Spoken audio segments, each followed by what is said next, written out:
مختصر بس ام المومنین کی بارگاہ میں ایک دو باتیں عرض کر دوں، پھر کبھی موقع ملے گا تو کسی دن کچھ باتیں اور آ جائے گی، جیسے کل آ گئی تھی کچھ باتیں۔ ام المومنین حضرت خدیجۃ الکبریٰ رضی اللہ تعالی عنہ، یہ حضرت قصی ابن کلاب ان کی اولاد میں سے۔ تو قصی بن کلاب پر حضور علیہ السلام کا شجرہ نسب اور ماں خدیجہ کا شجرہ نسب جا کے مل جاتا ہے۔ تو حضور اکرم صلی اللہ علیہ وآلہ وسلم کی تمام ازواج پاک میں نسب کے اعتبار سے سب سے زیادہ قریب اماں خدیجۃ الکبریٰ کی ذات۔ پھر آپ کی دوسری خصوصیت یہ ہے کہ جتنے دن انہوں نے رسول اللہ کے ساتھ گزارا ہے، اتنے دن کسی کو حضور کے ساتھ گزارنے کا شرف حاصل نہیں ہوا۔ کسی نے 10 سال حضور کے ساتھ گزارے، کسی نے 12 سال حضور کے ساتھ گزارے، اس سے زیادہ کسی کو حضور کے ساتھ اپنی زندگی ازواج پاک میں گزارنے کا موقع اور بھی پھر کم ہے۔ کسی کے 2 ہی سال ہے، کسی کے 3 سال ہے، کسی کے 5 سال ہے، لیکن 25 سال پورے کم و بیش ماں خدیجۃ الکبریٰ کو حضور کے ساتھ رہنے کا شرف نصیب ہوا۔ اور ایک خاص بات یہ ہے کہ حضور اکرم صلی اللہ علیہ وآلہ وسلم کے نکاح میں جب آپ تشریف لائیں تو اس وقت حضور علیہ السلام کنوارے تھے، حضور کے نکاح میں کوئی اور بیوی نہیں تھی۔ ایک خاص بات یہ بھی ہے کہ حضور علیہ السلام اپنی تمام ازواج پاک میں سب سے زیادہ اگر کسی سے محبت کرتے تھے تو وہ اماں خدیجہ سے کرتے تھے۔ ان کی ظاہری حیات میں حضور علیہ السلام نے دوسرا نکاح نہیں فرمایا۔ جب تک یہ حیات رہی ان سے پیار اتنا تھا، ان کی حیاتی میں کوئی دوسرا نکاح آپ نے نہیں فرمایا۔ آقا فرماتے ہیں، خود فرماتے ہیں کہ جب مکے کے کفار مجھے ستاتے تھے اور توہین کرتے تھے، بے ادبیاں کرتے تھے، تو میں دل برداشتہ ہو کر جب اپنے گھر کی طرف لوٹتا تھا تو خدیجہ انتظار کر رہی ہوتی تھی، اور جب میں لوٹتا میں کہتا دیکھو انہوں نے آج یہ کہا، تو وہ مجھے بڑھ چڑھ کر ایسے جملے پیش کرتی تھی کہ ان کے ستائے ہوئے سارے جملے جو انہوں نے میرا دل دکھایا تھا وہ سب کے سب میرے دل سے ختم ہو جاتے تھے اور میرا دل خوش ہو جایا کرتا تھا۔ تسلیاں دیتی تھی۔ سب سے پہلے اپنا مال، چونکہ بہت مالدار باپ کی بیٹی تھی، خوائلد ان کے والد تھے، بڑے تاجر تھے، اور یہ خود بھی مالدار تھی، بڑی تاجرہ تھی۔ ان کا رشتہ پہلے ان کے چچا زاد بھائی ورقہ بن نوفل کے ساتھ طے ہوا تھا، نسبت طے ہوئی تھی، لیکن پھر وہ شادی نہیں ہو سکی، کسی وجہ سے وہ نسبت ہی تک معاملہ اور ختم ہو گیا۔ پھر بعد میں ایک کے بعد ایک ان کے 2 نکاح بڑے لوگوں کے ساتھ ہوئے، مالدار لوگوں کے ساتھ، تو یہ 2 مرتبہ بیوہ ہوئی۔ ایک تو پہلا نکاح جو ابو حالہ کے ساتھ ہوا، پھر اس کے بعد عتیق کے ساتھ ہوا، دونوں کے ساتھ نکاح ہوا، اور پھر ایک کے بعد ایک آپ شوہر کے انتقال کے بعد اب بیوہ ہو گئی۔ عرب کا دستور تھا کہ جب عورت بیوہ ہو کر جس شوہر کے جنازے پر سب سے زیادہ رو لیتی تو سمجھتے کہ اب یہ نکاح نہیں کرے گی۔ اماں خدیجہ نے یہ طے کر لیا تھا کہ اب میں نے تیسرا نکاح نہیں کرنا ہے۔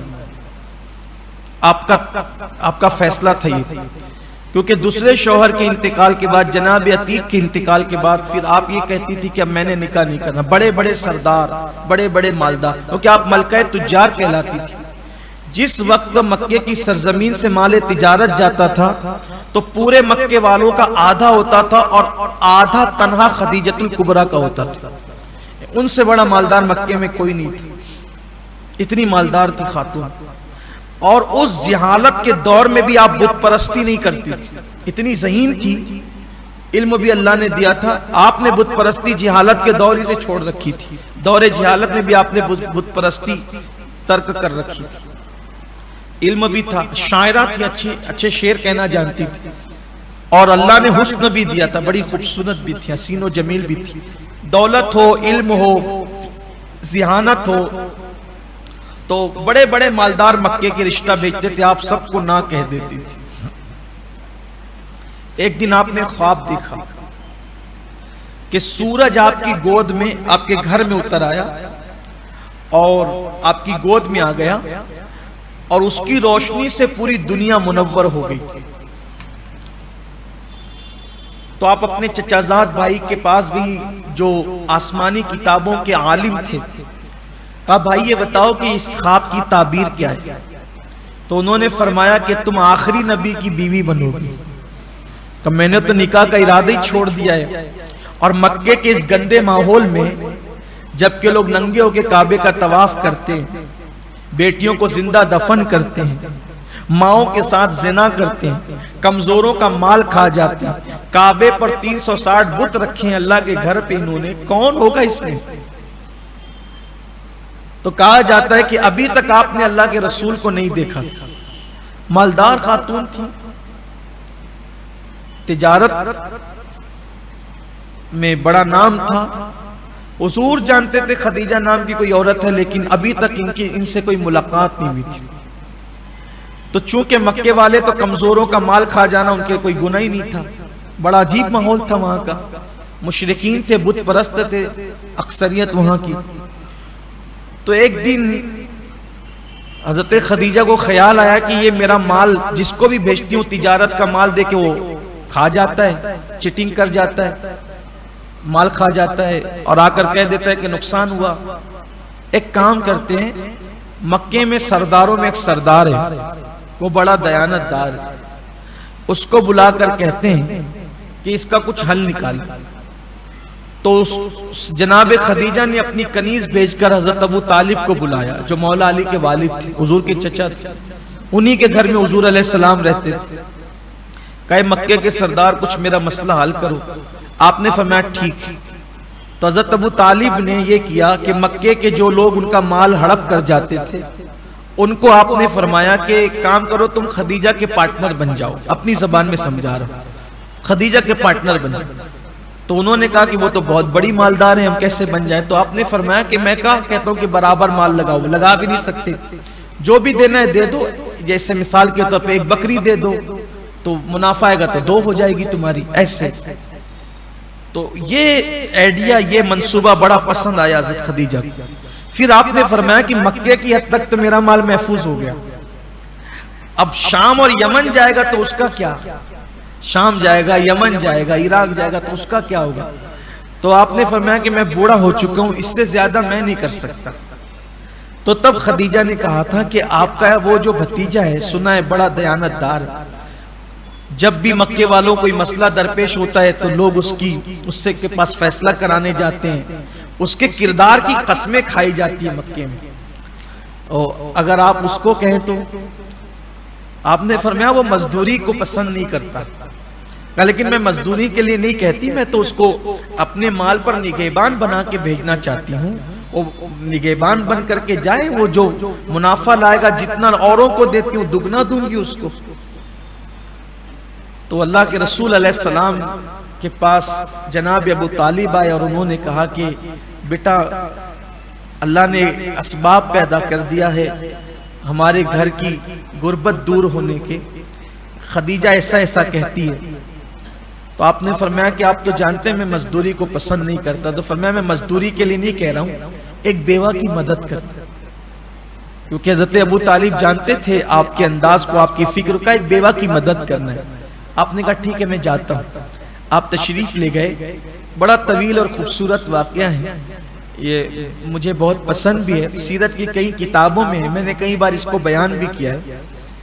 حضرت خدیجہ الکبریٰ فرماتی ہیں کہ میرا گھر ایسے سمت میں بنا ہوا تھا مکے میں کہ نہ سورج نکلتے وقت سورج کی کرنیں میرے گھر میں آتی تھی اور نہ سورج ڈوبتے وقت میرے گھر میں سورج کی کرنیں آتی تھی۔ جیسے ہماری مسجد کا دروازہ سمجھ لیں آپ مثال کے طور پر، ہماری مسجد کا دروازہ ایسے سمت میں ہے کہ نکلتے وقت دروازوں سے کرنیں نہیں آتی اور نہ ڈوبتے وقت۔ جن کے گھر اگر ہندوستان میں مشرق و مغرب میں ہو تو ایسا ہو سکتا ہے کہ جن کا گھر مشرق کی طرف ہوگا نکلتے وقت کرنیں آئے گی، مغرب کی طرف ہوگا تو ڈوبتے وقت کرنیں آئے گی۔ اماں خدیجہ کہتی ہے لیکن میرا گھر ایسے سمت میں تھا نہ نکلتے وقت نہ ڈوبتے وقت سورج کی کرنیں گھر میں نہیں آتی، لیکن میں کسی کام میں مصروف تھی، میری پیٹھ جو ہے وہ دروازے کی طرف تھی اور میرا چہرہ دیوار کی طرف تھا۔ اچانک میں نے محسوس کیا کہ دیوار پر سورج کی کرنیں پڑ رہی ہیں، میں نے محسوس کیا کہ دیوار پر سورج کی کرنیں پڑ رہی ہے. جب میں اس طرف متوجہ ہوئی کہ دیکھوں کہ یہ سورج آج کدھر سے نکلا، کہ تو میں نے دیکھا کہ وہ کوئی سورج نہیں تھا بلکہ وہ تو رشک آفتاب تھا. وہ حضور کا چہرہ تھا جس کی کرنیں میری دیوار پہ. میں نے پہلی مرتبہ ان کو دیکھا، میرے دل نے کہا واللہ یہ کسی جھوٹے کا چہرہ نہیں ہو سکتا. فرمایا اسی وقت میں ان پر دل سے شیدا ہوگی، فدا ہوگی. جو باتیں ہونی تھی وہ ہوئی. بلکہ یہاں تک مورخین نے لکھا ہے، حیرت کی بات یہ ہے مسلم غیر مسلم مورخوں نے یہ بات لکھی ہے کہ، اور چونکہ ہمارے آقا کی عظمت کی بات ہے تو ہم تو اس سے بڑی باتیں مانتے ہیں. سب باتیں تو حضور علیہ السلام کے لیے بڑی چھوٹی ہیں. میرے نبی کی شان اس سے بڑھ کے ہے. حیران ہوں میرے شام میں کیا کیا کہوں تجھے. اور جو باتیں تھی کہا کہ میں اتنی ذہین تھی کہ میرے پاس جو بھی آتا تھا میں اپنی بات اس سے منواتی تھی. لیکن اس چہرے کو دیکھنے کے بعد میری کیفیت یہ ہوئی کہ وہ جو کہتے رہے میں صرف ہاں کرتی رہی. جب وہ چلے گئے تو میں نے اپنے سب سے ذہین غلام میسرہ کو بلایا اور میسرہ سے کہا میسرہ تجھے مال پہ توجہ نہیں دینا اس مرتبہ سفر میں. تجھے سفر میں مال پہ توجہ نہیں دینا ہے، تجھے سفر میں محمد پر توجہ دینا ہے. ایک ایک چیز کو تو نے خیال کرنا ہے، نوٹ کرنا ہے، ذہن میں رکھنا ہے. یہ کرتے کیا ہیں، اٹھتے کیسے، بیٹھتے کیسے، بات کیسے کرتے، کھاتے کیسے، سوتے کیسے، تجارت کیسے کرتے، ان کی اداؤں پہ تو نے نظر رکھنا ہے. پہلی مرتبہ یہ وصیت ہو رہی تھی مال پہ دھیان نہیں دینا، جو جا رہے مال لے کر اس پہ دھیان دینا. اور بہت بڑا ذہین تھا وہ میسرہ جو تاجر تھا. ام المومنین اماں خدیجہ خود فرماتی ہیں کہ جب قافلہ آ رہا تھا تو میں اپنی ہمجولی سہیلیوں کے ساتھ یعنی ہم عمر سہیلیوں کے ساتھ اپنے بالا خانے پر ٹیرس پر تھی. فرماتی واللہ سورج کی دھوپ تھی اور قافلے کی دھول تھی. سورج کی دھوپ اور قافلے کی دھول، اس میں قافلے کی گرد و غبار میں پورا قافلہ چھپ گیا تھا. لیکن اس پورے قافلے کے اندر ایک چہرہ ٹکیا کی طرح چمک رہا تھا. دھول کا غبار بھی اس کو چھپا نہیں پاتا تھا. اماں خدیجہ کہتی تھی میں دیکھ رہی تھی، ایسے میں میسرہ دوڑتا ہوا میرے بالا خانے پر آیا، جس کو ہم ٹیرس کہہ سکتے، میرے بالا خانے پر آیا اور آنے کے بعد اس نے کہا بی بی مبارک ہو. ڈبل منافع ہوا. میں نے کہا چپ رہو، مجھے آج کوئی منافع کے بارے میں نہیں سننا. یہ بتاؤ محمد کیسے، یہ بتاؤ محمد کیسے. کہ واللہ وہ کیسے ہیں، وہ چلتے ہیں تو بادل ان پہ سایہ کرتا ہے. میسرہ کو کہا خدیجہ نے کہا میں اس کی خوبی نہیں سننا چاہتی، میں تو اس کے عیب سننا چاہتی. بتا وہ کیسے ہیں. کہا جب وہ دھوپ میں چلتے ہیں بادل سایہ کرتا ہے، ان کے بدن پہ مکھی نہیں بیٹھتی، پسینے سے خوشبو نکلتی ہے. جس وقت اگر وہ درخت کے قریب جاتے ہیں اور لوگ پہلے سے بیٹھ جاتے ہیں تو درخت اپنی ٹہنیوں کو آگے بڑھا کر ان پہ سایہ کرتا ہے. وہ کبھی جھوٹ نہیں بولتے، وہ بتوں کی قسم نہیں کھاتے. خدیجہ نے کہا میں نے تو ان کے عیب معلوم کرنے کے لیے تجھے بھیجا تھا.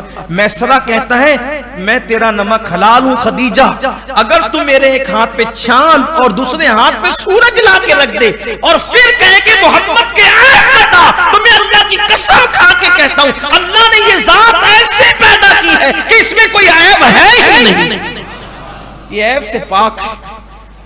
میسرہ کہتا ہے خدیجہ کو تحقیق، اماں خدیجہ جانتی تھی عیب نہیں ہو سکتے ہیں، لیکن یہ تحقیق کا ایک ذہین عورت کا انداز تھا. پھر خدیجہ نے نفیسہ سے کہا نفیسہ محمد کے پاس جاؤ اور جا کر کے ان کو کہو کہ وہ میرے ساتھ شادی کریں، نکاح کریں، انہیں راضی کریں. ان کی طرف سے خود کی طرف سے عرضی. نفیسہ بچپن کی سہیلی تھی اور وہ رشتے میں حضور اکرم صلی اللہ علیہ وسلم سے کچھ لگتی تھی. یہ گئی کہا بھتیجے محمد تم شادی نہیں کرتے. حضور نے فرمایا کہ اس وقت میرا کوئی کاروبار نہیں ہے. فرمایا کہ اس کا انتظام ہو جائے گا. تو کہا کہ لیکن کس کے یہاں شادی کی جا سکتی؟ اور فرمایا کہ خدیجہ خود سے تمہارے ساتھ نکاح کرنے کے لیے تیار. تو آپ نے فرمایا کہ میں اپنے چچاؤں کے بغیر یہ فیصلہ نہیں کر سکتا، آپ جائیں میرے چچا ابو طالب سے بات کریں، اگر وہ ہاں کر دے تو میں بھی ہاں کر دوں. پھر گفتگو حضرت ابو طالب سے ہوئی اور پھر اس کے بعد شادی کی تیاریاں شروع۔ آپ سوچیں معراج کے دولہا کی پہلی شادی کی شان سے ہوتی ہوگی، اس کی بڑی تفصیلات ہیں، لیکن اگر وہ تفصیلات بیان کرنے جائیں تو اماں خدیجہ کا ذکر چھوٹ جاتا ہے۔ لیکن یہیں پہ میں اپنی بات مکمل کروں کہ سارے چچا بڑے خوش تھے کہ آج عبداللہ کے در یتیم کو دولہا بنایا جائے گا۔ اب بات یہاں آ کر رکی کہ وہ تو ہے بہت مالدار، اور مالدار لوگ کا مہر بھی مالداروں کی طرح طے ہوگا۔ یہاں بظاہر یہاں پر اتنا مال تو نہیں ہے، تو مہر کیا ہوگا؟ تو حضرت ابو طالب نے فرمایا کہ ہم مہر تو اسی حساب سے رکھیں گے جیسی خدیجہ کی مالی پوزیشن ہے۔ مورخوں نے دو بات لکھی، اس زمانے میں 400 مسکال چاندی یا 20 اونٹ مہر مقرر کیا گیا، یعنی شایع نشان۔ ظاہر سی بات ہے حضور علیہ السلام کونین کے مالک تاجدار، تو 20 اونٹ مہر یا 400 مسکال چاندی بڑی رقم ہوتی ہے۔ اگر آپ 20 اونٹ کی رقم آج کے حساب سے جوڑیں، سستے سے سستا اونٹ اگر آپ 25,000 کا بھی پکڑ لیں تو 20 اونٹ کی قیمت کتنی ہوتی ہے، سوچیں آپ۔ اس کے بعد جب میرے آقا علیہ الصلوۃ والتسلیم کو دولہا بنا کر لے چلے تو اس میں حضرت ابو طالب تھے، حضرت حمزہ تھے، حضرت عباس تھے، اور ہم عمر دوستوں کی حیثیت سے سیدنا صدیق اکبر رضی اللہ تعالیٰ عنہ تھے۔ بلکہ بعض سیرت نگاروں نے یہ لکھا ہے کہ اس دن بہت قیمتی لباس حضور کو زیبتن کروانا تھا، تو وہ لباس سیدنا صدیق اکبر نے پیش کیا تھا۔ جس دن پہلی شادی کا جو لباس تھا صدیق اکبر نے پیش کیا تھا، اور آقا کریم معراج کے دولہا کی گویا کہ بارات جا رہی تھی۔ اگر میں تصورات کی دنیا میں دیکھتا ہوں تو مجھے ایسا لگتا ہے کہ ارواح انبیاء آگے پیچھے چلتی ہوگی، رحمتوں کی فوار برستی ہوگی، جنت کی پھول نچھاور کیے جاتے ہوں گے، اور معراج کا دولہا پہلی مرتبہ اپنے نکاح کے لیے خدیجہ کے آنگن میں پہنچتا ہوگا۔ نکاح کے لیے جب تقریب سجی ہے تو خطبہ پڑھنے کے لیے حضرت ابو طالب کھڑے ہوتے ہیں، مولا کائنات کے والد، اور آپ خطبہ پڑھتے ہیں۔ اس اللہ کا بے پناہ شکر ہے جس نے ہمیں ابراہیم علیہ السلام کی اولاد میں پیدا کیا۔ یہاں سے شروع کرتے ہیں، اور جب آپ خطبہ پڑھ کے بیٹھتے ہیں تو پھر حضرت خدیجۃ الکبریٰ کے چچا کھڑے ہوتے ہیں اور وہ خطبہ پڑھتے ہیں، اور پھر 400 مسکال چاندی پر یا 20 اونٹوں پر مہر، حق مہر پر جو ہے وہ نکاح ہو جاتا ہے۔ اور نکاح کے بعد پھر حضرت خدیجۃ الکبریٰ رضی اللہ تعالیٰ عنہ جب پہلی ملاقات ہوتی ہے تو آپ کہتی ہیں کہ میں آپ کی بیوی ضرور ہوں لیکن میں آپ کی کنیز ہوں، کنیز۔ اور آپ نے اپنا پورا مال حضور علیہ السلام کے سامنے رکھا اور کہا کہ آج سے یہ میرا نہیں ہے، میرے سارے غلام آپ کے، میری ساری کنیزیں آپ کی، میری ساری دولت آپ کی ہے۔ بیان کرنے والے مورخوں نے لکھا ہے جب خدیجہ نے اپنی دولت کا ڈھیر لگایا تو ایک طرف حضور کھڑے تھے، ایک طرف خدیجہ کھڑی تھی، لیکن ڈھیر اتنا دولت کا انبار تھا، انبار بلا مبالغہ انبار، کہ وہ اتنی بڑی پوزیشن تھی اس دولت کی کہ خدیجہ کو حضور نظر نہیں آ رہے تھے۔ یعنی حضور علیہ السلام کا قد پاک خدیجۃ الکبریٰ کو یہ دولت پیش کی پہلے ہی دن، اور کہا یہ سب کچھ آپ کا ہے۔ پھر اس کے بعد سے ہر دن آقا کریم کے وہ ناز اٹھائے۔ اللہ اکبر، کہ جب آقا علیہ السلام اعلان نبوت سے پہلے غار حرا میں جاتے تھے تو روزانہ، چونکہ مالدار تھی نا بہت، روزانہ تازہ کھانا بنا کر حضور علیہ السلام کے لیے لے کر کے جاتی تھی، اور ظاہر سی بات ہے پیدل ہی جاتی تھی کیونکہ پہاڑ پر تو پیدل ہی چلنا ہوتا تھا، اور حضور کو کھانا پہنچاتی تھی۔ یہ آپ کا انداز تھا، اور جب تک آپ رہیں آپ نے جو ہے وہ بڑی حضور علیہ السلام کا ساتھ دیا، حتیٰ کہ حالت یہ رہی کہ 3 سال تک شعب ابی طالب کے اندر بھی آپ حضور کے ساتھ رہی، اور شعب ابی طالب ہی میں رہتے رہتے چونکہ 3 سال وہ ایسے گزرے مکے والوں کے سوشل بائیکاٹ کے، کھانے کو کچھ نہیں رہتا تھا، پینے کو کچھ نہیں رہتا تھا، حضرت سعد ابن ابی وقاص کہتے ہیں کہ درخت کی پتیاں کھاتے تھے ہم لوگ، چمڑے چباتے تھے ہم لوگ، 3 سال ایسے گزرے۔ ایک مالدار خاتون کے لیے 3 سال بڑے دشوار تھے، اس وقت بھی حضور کا ساتھ دیا، حضور کی ہمت بندھاتی رہی، حضور کا ساتھ دیتی رہی۔ ان کی زندگی اتنی اہم ہے کہ جب وہ میرے آقا علیہ السلام زخمی ہو کر آتے تھے تو تسلی بھی دیتی تھی اور اپنے دوپٹے کا کپڑا پھاڑ کر حضور کے سر پہ پٹیاں بھی باندھتی تھی، زخم پہ پٹیاں باندھتی تھی۔ بالآخر اپنی دولت کو لٹا کر ایک دن خدیجہ پر وہ وقت آیا کہ جس دن خدیجۃ الکبریٰ کے وصال کا دن آیا، اس دن رات کو، ہو سکتا ہے شاید وہ آج کی شب ہو، اس دن رات کو خدیجۃ الکبریٰ کے گھر میں چراغ جلانے کے لیے تیل بھی نہیں تھا۔ لوگ دین کی خدمت کرتے کرتے مالدار ہو گئے، خدیجہ نے دین کے لیے لٹا کر کے وہ حال کیا اپنا، وہ قربانی دی اپنی اماں خدیجۃ الکبریٰ نے کہ آخری رات جو زندگی کی آخری رات تھی، وہ گھر میں چراغ جلانے کے لیے تیل بھی موجود نہیں تھا۔ اس حالت کا فائدہ اٹھاتے ہوئے مکے کے کافروں نے ایک عورت کو بھیجا کہ جاؤ، ہو سکتا ہے خدیجہ اب زیادہ دن تک نہیں جیے گی، جا کر اس کے اور محمد کے درمیان جدائی پیدا کر، دونوں میاں بیوی کے درمیان جدائی پیدا کر دو۔ اور یہ بھی تاریخ کا بڑا خوبصورت واقعہ ہے کہ آپ کی بچپن کی سہیلی آ کر کے کہتی ہے کہ خدیجہ، تم نے محمد عربی کا کلمہ جو نادانی سے پڑھا ہے، آج محمد کو چھوڑ دو۔ اگر تم نے محمد کو نہیں چھوڑا تو مکے کے کافر تمہارے جنازے میں شرکت نہیں کریں گے اور تمہیں مکے میں دفن بھی نہیں ہونے دیں گے۔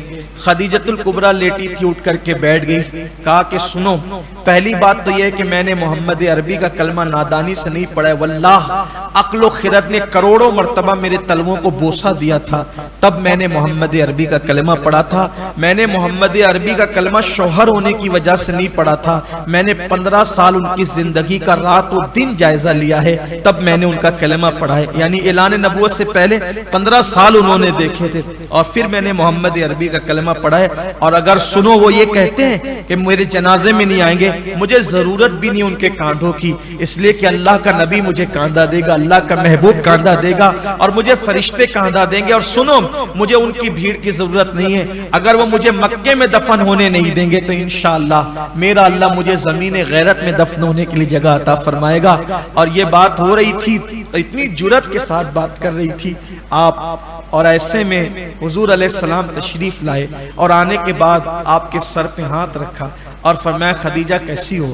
آپ نے عرض کیا کہ یا رسول اللہ، میرے آخری لمحات ہے لیکن آپ مجھے اللہ کے بھروسے چھوڑ دیں، آپ میری خیریت نہ پوچھیں، آپ جائیں اور دین کا کام کریں، آپ جا کر دین کا کام کریں۔ جتنی دیر میں آپ میری خیریت پوچھیں گے، اگر اتنی دیر آپ اللہ کا پیغام اللہ کے بندوں تک پہنچائیں گے تو نہ جانے اتنی دیر میں آپ کتنے کافروں کو ایمان کی دولت عطا کرتے۔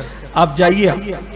حضور علیہ السلام نکل پڑے پھر گھر سے، تو آپ کی سہیلی جو ہے وہ کہتی ہے ہاتھ پکڑ کے، خدیجہ میں تو تمہیں محمد عربی سے دور کرنے آئی تھی لیکن مجھے بھی کلمہ پڑھا کر اسلام میں داخل کر لوں۔ آپ نے کہا کیوں؟ تم تو مجھے اسلام سے دور کرنے آئی تھی۔ فرمایا کہ جو مذہب اپنے ماننے والوں کو ایسا یقین عطا کرتا وہ مذہب جھوٹا نہیں ہو سکتا ہے، سچا ہے۔ اور پھر وہ ایمان لے آئی، اٹھ کر چلی گئی، آقا تشریف لائے۔ یہ آخری ملاقات ہے، یہ آخری ملاقات ہے حضور علیہ السلام کی اور ماں خدیجہ کی ظاہری۔ جب آقا گھر میں تشریف لائے تو عرض کیا کہ حضور آپ میرے قریب بیٹھ جائیں، یہ آپ کی زندگی کے آخری لمحات۔ عرض کیا کہ حضور آپ میرے قریب بیٹھ جائیں، آقا بیٹھ گئے تو عرض کیا کہ یا رسول اللہ، 2 باتیں صرف آج آپ کو کہنی ہے، 2 باتیں آپ کو کہنی ہے۔ ایک تو یہ کہنی تھی کہ اب میں دنیا سے جا رہی ہوں، کوئی کوتاہی ہو تو مجھے معاف کر دینا، آپ کی خدمت میں اگر کوئی کوتاہی کی تو مجھے معاف کر دینا، اور میری بیٹی فاطمہ کا خیال کرنا، بہت چھوٹی ہے، اس کی عمر بہت چھوٹی ہے، ہو سکتا ہے میرے بعد آپ دوسرا نکاح تو ضرور کریں گے لیکن اس کا دل مت دکھنے دینا، اس کا خیال کرنا۔ اور دوسری بات آقا یہ ہے کہ ایک چیز آپ سے مانگنی تھی، بہت تمنا تھی ایک چیز مانگنے کی، وہ آپ سے مانگنی تھی لیکن میری ہمت نہیں ہو رہی ہے مانگنے کی۔ میں نے فاطمہ کو کہہ دیا ہے، میں نے فاطمہ کو کہہ دیا آپ اس سے پوچھ لیں، وہ بتا دے گی، اور میں نے اس کو سفارشی بنا دیا ہے کہ وہ سفارش کریں کہ مجھے کیا چاہیے۔ اس سے سیدہ خدیجۃ الکبریٰ کی عقیدتوں کا اندازہ ہوتا ہے، اور اس سے حضور کی عظمت بھی پتہ چلتی ہے کہ ایک بیوی کے دل میں حضور علیہ السلام نے اپنی کتنی عقیدت پیدا کی تھی، اور حضور کا کردار کیسا ہوگا، حضور کی انداز زندگی کیسی ہوگی کہ آقا نے ان کے دل میں عقیدت کے کیسے پھول اگائے تھے۔ تو عرض کیا کہ لیکن میری ہمت یعنی کتنا ادب کرتی تھی ماں خدیجہ حضور علیہ السلام کا، بیویاں حضور کی بعد میں بھی سب عظمت والی ہوئی، سب شان والی ہوئی، لیکن یہ ادب تھا سیدہ خدیجۃ الکبریٰ کا، کہا ہمت نہیں ہوتی ایک چیز مانگنا ہے۔ آقا علیہ السلام نے سیدہ کو بلایا، بچی تھی، ننھی سی عمر تھی، بیٹی فاطمہ تمہاری امی کیا مانگنا چاہتی ہے مجھ سے وہ کہو۔ تو سیدہ نے کہا کہ بابا میری امی مجھ سے یہ کہتی ہیں کہ تمہارے بابا پر غار حرا کے اندر جو پہلی وحی نازل ہوئی تھی، پہلی مرتبہ جو قرآن کی وحی نازل، قرآن کی شکل میں جو وحی نازل ہوئی تھی، اس وقت تمہارے بابا نے جو چادر اوڑھی تھی وہ چادر مجھے کفن کے لیے چاہیے۔ میری امی یہ چاہتی ہیں کہ وہ چادر چاہتی ہیں۔ ابھی یہ گفتگو ہو رہی تھی کہ جبریل امین حاضر ہوئے، عرض کہ اللہ آپ کو سلام کہتا ہے اور خدیجہ کو سلام کہتا ہے، اور اللہ خدیجہ سے فرماتا ہے کہ خدیجہ تمہیں محبوب کی چادر تو ملے گی، لیکن ساتھ ہی ساتھ میرے اللہ کی مرضی یہ ہے کہ تمہیں دنیا کے کفن سے بڑھ کر جنت کے کفن میں اس دنیا سے رخصت کیا جائے گا۔ اور جبریل کے ہاتھوں جنت کا کفن اللہ نے سیدہ خدیجۃ الکبریٰ کے لیے روانہ فرمایا۔ جناب خدیجۃ الکبریٰ کی شان کیا ہے؟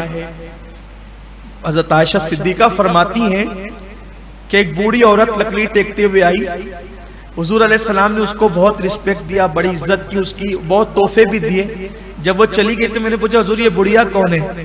فرمایا کہ جب خدیجہ حیات تھی تو یہ ہمارے گھر آتی تھی تو یہ میری خدیجہ سے محبت کرتی، اس لیے میں اس سے محبت کرتا ہوں، اس کو بہت نوازتا ہوں چونکہ اس کے دل میں خدیجہ کی محبت ہے۔ اندازہ کریں جو اماں خدیجہ سے محبت کرے حضور بھی اس سے محبت کرنے لگتے ہیں، اس کو نوازنے لگتے ہیں۔ اسی لیے حضور قائد محترم امیر سنی دعوت اسلامی نے مجھے ایک مرتبہ کہا تھا کہ ہم لوگ غوث پاک کی نظر مانتے ماننا چاہیے، غریب نواز کی نظر مانتے ماننا چاہیے، بزرگوں کی، لیکن خدیجۃ الکبریٰ کی نظر مانے تو زیادہ جلدی کام بنتا ہے، کیونکہ حضور ان سے بہت محبت فرماتے ہیں۔ اگر آپ پر بھی کوئی مشکل وقت آئے تو ماں خدیجۃ الکبریٰ کی آپ نظر مان لیا کریں، یہ بہت زور اثر ہے اور بہت جلدی سے کام اس کی وجہ سے بنتے ہیں، کیونکہ حضور کی توجہ جلدی ہوتی ہے نا۔